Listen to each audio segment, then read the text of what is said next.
Salut les Frenchy Golfers, bienvenue dans cette nouvelle vidéo. Je suis ravi de vous retrouver. Bon, vous voyez, c'est un peu l'hiver, j'ai déjà sorti la doudoune, il commence à faire froid, mais je continue à vous faire des vidéos et on va parler du tempo. Qu'est-ce que c'est le tempo? Eh bien, c'est la vitesse qu'on crée dans son swing à certains moments et pas à d'autres. Le tempo, le rythme, c'est très lié. Je vais vous donner un exercice qui est très simple, très facile, qu'on peut faire sans matériel pour travailler son tempo. Je vais vous le présenter dès maintenant et très rapidement. Mais avant, je vais quand même vous expliquer un petit peu les tenants et les aboutissants du tempo, ce qu'il est important de faire pendant son mouvement. Comme vous l'imaginez, l'important c'est que le club aille vite au moment où il impacte la balle. Donc pas pile au moment où il impacte la balle, mais entre ici et ici, d'accord, et qui continue à accélérer tout au long de notre tour, de notre downswing, d'accord, tout au long de notre downswing jusqu'à la balle, où normalement quand il arrive à la balle, c'est là où il a sa vitesse la plus élevée. Il ne faut pas que ce soit avant la balle, il ne faut pas que ce soit après la balle. Donc ça, c'est vraiment complètement lié. Et une autre chose, ça ne sert strictement à rien d'aller très vite à la montée.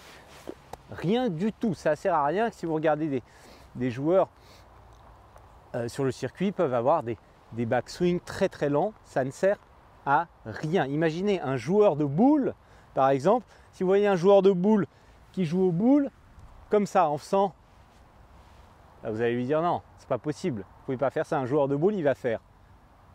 Et là, il va envoyer. Bon, je ne suis pas un pro des boules, mais je sais comment ça marche. Tranquille, et on envoie. Et le swing, c'est la même chose.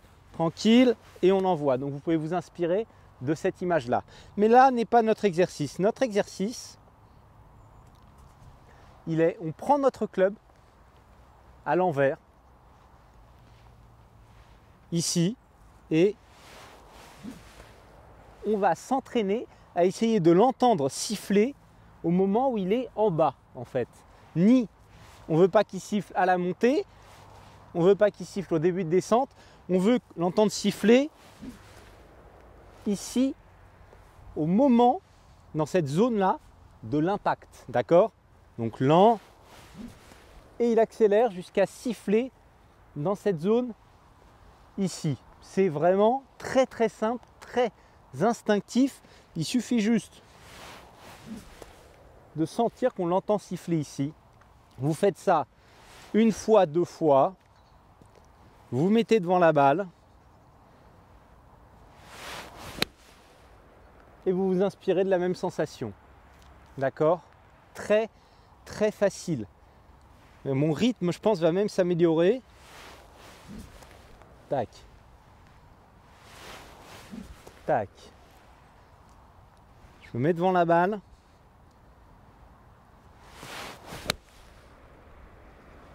Et j'y vais. Là, je pense que j'ai eu un superbe rythme. On peut aussi le faire avec une baguette, puisque vous allez voir que le poids est est équilibré d'une certaine manière avec ça, mais avec la baguette, on peut faire la même chose. Et là, on entend encore beaucoup plus siffler avec la baguette. On pose la baguette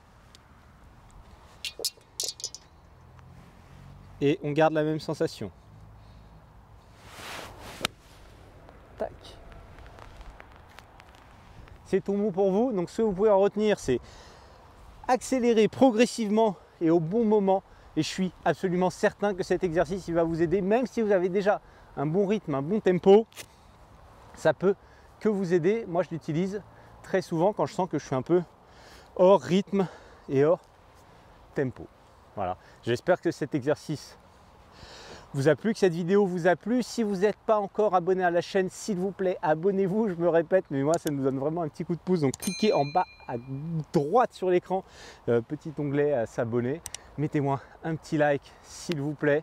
Ça me fait super plaisir quand les vidéos sont likées. Un commentaire, une petite question, j'y réponds avec grand plaisir, même une idée de vidéo. Et voilà, moi, je vais me rentrer. Il commence à pleuvoir. Et je vous dis à très vite la semaine prochaine dans une nouvelle vidéo. Salut!